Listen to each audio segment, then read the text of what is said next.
article I read about you starts off with testimonials from people like Steve Vai and Carlos Santana and Eddie Van Halen, all of whom say you're the best guitar player on the planet. I don't know why, is I'm not really involved in my own, you know, like the promotional aspects of it. I leave that up to other people, you know.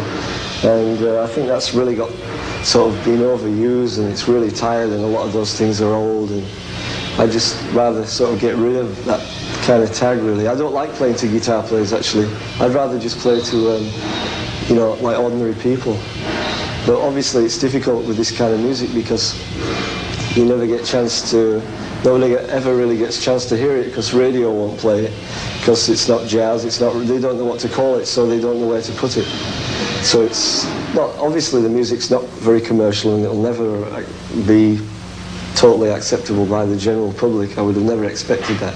But I think that there's an awful lot of people out there that would like it if they had a chance to hear it.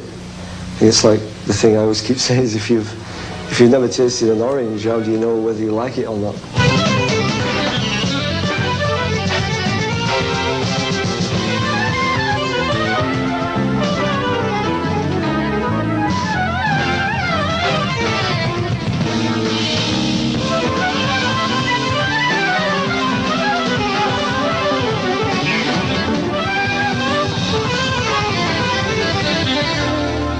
If you were to describe your own music, would you say that you put together the best of what rock and roll has to offer and the best of, say, what jazz has to offer? It's hard for me to say it's the best of anything, because that's not for me to say, you know.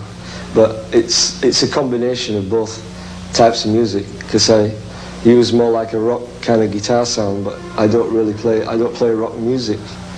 And all of the compositions that I write are vehicles for improvisation, specifically, because that's what I'm most interested in.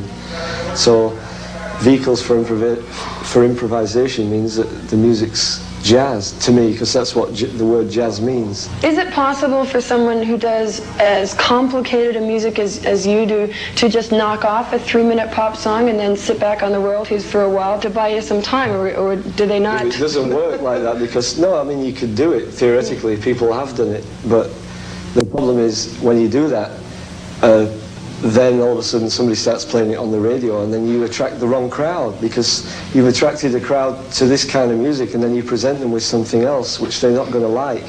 And there's something sort of fake about that, you know, is I like to find a way to make what we're doing acceptable, you know, rather than just doing something deliberately so that to reach people.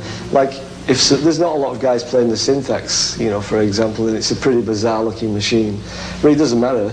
But I was thinking, you know, in a pop context, or if you were on a major label or something like that, they'd probably play that to death, you know, the Space Machine or whatever. But, you know, as far as the general public probably don't even know that an instrument like that exists.